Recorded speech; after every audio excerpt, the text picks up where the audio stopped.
Hello दोस्तों, welcome है मेरे आज के एक न्यू वीडियो में। तो आप सब कैसे हैं? उम्मीद करती हूँ सब अच्छे होंगे और सबकी पढ़ाई भी बढ़िया चल रही होगी। बहुत दिनों बाद मेरे वीडियो आए हैं, मतलब कि 5-6 दिन तो हो गए होंगे मेरे वीडियो आए हुए।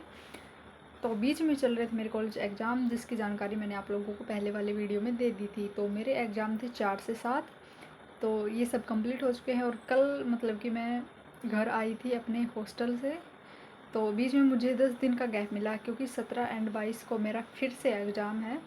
तो अभी जो बीच में गैप है 10 दिन का, इसको मैं वेस्ट नहीं करने वाली हूँ। इसको मैं अपनी सीईटी की स्टडी में ही रखने वाली हूँ, न कि कॉलेज स्टडी में। कॉलेज स्टडी के लिए मुझे एक दिन काफ़ी होता है पढ़ने के लिए, तो उसकी मुझे ज़्यादा टेंशन नहीं है जितनी सीईटी की है। तो मैं आज से अपनी सीईटी जर्नी को फिर से स्टार्ट कर रही हूँ। फिर से स्टार्ट का मतलब ये नहीं है कि मैं पहले से मतलब कि टॉपिक 1 से स्टार्ट करूँ, नहीं। जहाँ मैंने छोड़ा था अब उसके आगे स्टार्ट कर रही हूँ कि मैंने पहले क्या पढ़ लिया है। और ज़्यादातर स्टूडेंट है ना, यही गलती करते हैं कि वो 10-15 दिन कंटिन्यू स्टडी करते हैं, फिर मान लो उनके कोई काम वगैरह हो गया, बीच में गैप आ गया 3-4 दिन का, तो फिर से स्टडी स्टार्ट कर देते हैं। मतलब कि चैप्टर नंबर 1 से ही अपनी स्टडी को स्टार्ट कर देते हैं। तो ये इससे है ना, अपना सिलेबस कभी कवर नहीं होगा। अगर मैं अभी से जितना सिलेबस कवर हुआ है उसको जीरो से स्टार्ट कर दूँ तो मेरा सिलेबस कहाँ से कवर होगा भाई? मेरा क्या, किसी का नहीं होगा। तो इससे मतलब कि मेरा कहने का मतलब ये है कि आप अपनी स्टडी को जीरो से स्टार्ट मत कीजिए, जहाँ से छोड़ा है उसके आगे से स्टार्ट कीजिए। तो यही मैं करने वाली हूँ, क्योंकि मैंने डे 20 तक अपने सारे टारगेट आपके साथ शेयर किए थे और डे 21 के भी बताए थे, बट उसकी कंप्लीट की वीडियो नहीं बनाई थी मैंने। तो भाई इस जो मतलब कि अपनी जो डे की सीरीज़ चल रही है, इसका तो सीईटी में कुछ फ़ायदा होगा या होगा इसका तो पता नहीं, बट मेरे को इंग्लिश में गिनती ज़रूर याद हो गई। पहले कॉन्फिडेंस नहीं था इतना, बट हो चुकी है। क्योंकि आज मैं आपके साथ अपने डे 22 के टारगेट शेयर करने वाली हूँ और डे 21 में मैंने क्या कंप्लीट किया वो बताने वाली हूँ। तो बिना देरी के अपनी स्टडी को कंटिन्यू रखते हैं। और दूसरा, मैंने बोला था कि मैं राजस्थान की अर्थव्यवस्था और राज्य व्यवस्था के लिए बुक लेके आऊँगी, मतलब कि कोई गाइड अच्छी सी, या तो नाथ पब्लिकेशन की, इनकी मतलब कि लेके आने वाली थी। बट जो मैं पैसे लेके गई थी वो मेरे हॉस्टल के खर्चे वगैरह में चले गए हैं, तो बुक के लिए मेरे पास पैसे नहीं बचे। तो अभी मैं बुक नहीं लेने वाली हूँ। जितना मेरे पास अभी मैटर है, मतलब कि जो पहले से है और सब्जेक्ट के लिए एक बार उनको रीडिंग लगा लूँ, फिर मतलब कि अच्छी सी बुक लाकर मैं उनका मतलब कि पहली वाली स्टडी नहीं, रिवीजन के साथ ही करने वाली हूँ। मतलब उनकी सेल्फ स्टडी करने वाली हूँ खुद से। इससे मतलब वो मेरा कवर हो जाएगा जल्दी। तो आप अब उन सब्जेक्ट को अपने डेली रूटीन में ऐड कर सकते हैं, क्योंकि टाइम बहुत कम बचने वाला है अब अपने पास। अपने को रिवीजन भी करना है, टेस्ट सीरीज भी लगानी है, और जिनका सिलेबस कवर नहीं हो उसको कवर भी करना है। तो पहले जो मेरे को सब्जेक्ट अच्छे से समझ में आते हैं मैं उनका सिलेबस कवर कर रही हूँ, और जैसे ही मतलब कि मैं बुक ले आऊँगी मैं उनकी स्टडी भी साथ में स्टार्ट करने वाली हूँ। तो चलिए बिना देरी किए शुरू करते हैं अपने हम लोग की जो मेन हेडिंग रहती है मेरी, अपने टारगेट शेयर करना कि मैंने डे 21 में क्या कंप्लीट किया और डे 22 यानी कि आज के मेरे टारगेट क्या रहने वाले हैं। ये थे मेरे डे 22 के टारगेट्स, जिसमें मैंने मतलब कि हिंदी और मैथ को छोड़ दिया था उस दिन, क्योंकि टाइम कम था और मतलब कि एग्ज़ाम के लिए भी स्टडी करनी थी, तो मैंने इनको छोड़ा था। फिर इंग्लिश में मैंने उस दिन टेंस कंप्लीट किए थे लास्ट में, और अपनी साइंस में मैंने मानव रोग किए थे।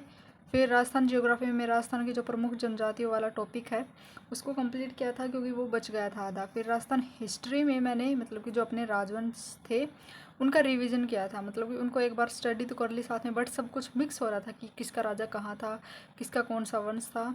तो इसके लिए मैंने इसका अच्छे से रिवीजन किया था, बट इसका रिवीजन मेरे को एक बार और करना पड़ेगा, क्योंकि बीच में इतना गैप आ गया, तो थोड़ा मतलब कि फिर से मिक्स होने जैसा लग रहा है। फिर रीजनिंग में मैंने आकृति की गणना वाला टॉपिक किया था। तो ये सब मैंने डे 22 में अपने ये टारगेट कंप्लीट किए थे, जो मेरे 2 अगस्त को थे। 2 अगस्त के बाद में देखो आज 9 अगस्त हो गई है।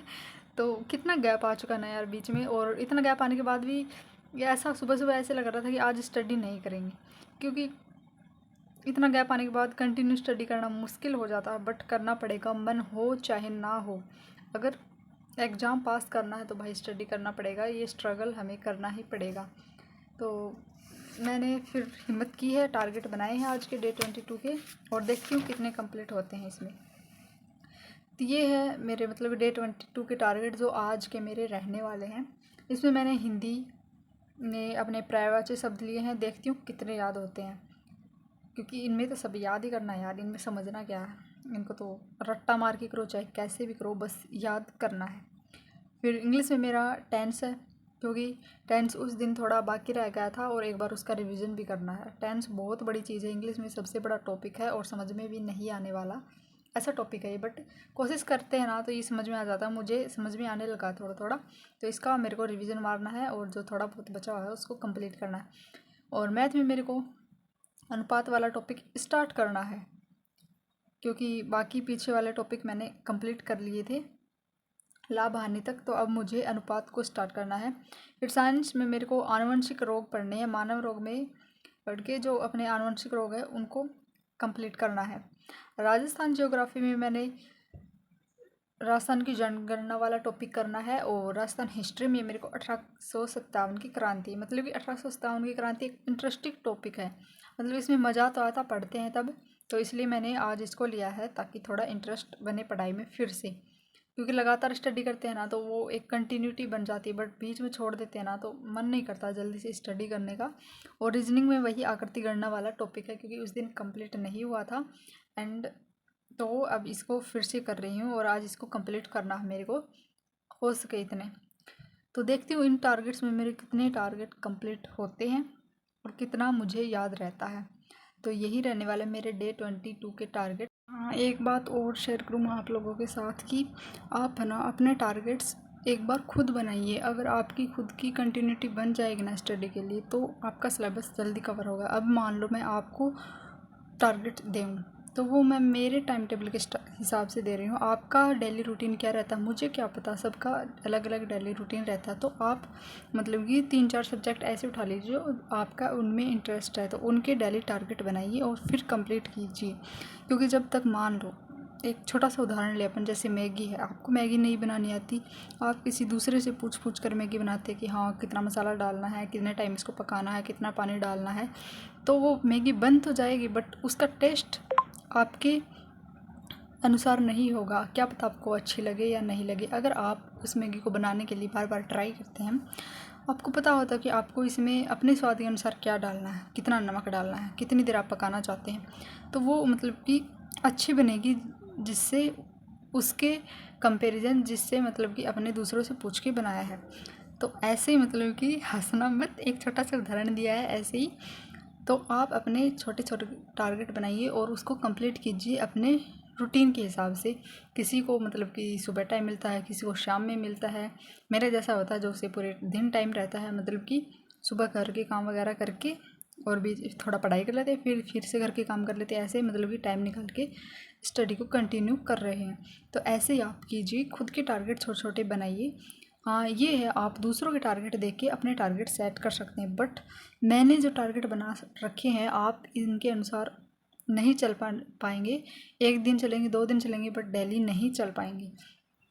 क्या पता आपको कोई और सब्जेक्ट पसंद हो, आपको किसी दूसरे सब्जेक्ट में इंटरेस्ट हो, तो ऐसे मतलब कि सेट नहीं होता है सबका एक जैसा, सबकी अलग अलग सोच होती है। तो आप अपने टारगेट खुद बनाना सीखिए और अपनी स्टडी को कंटिन्यू रखिए। तब तक के लिए मिलते हैं नेक्स्ट वीडियो में। Bye bye, thank you watching for this video.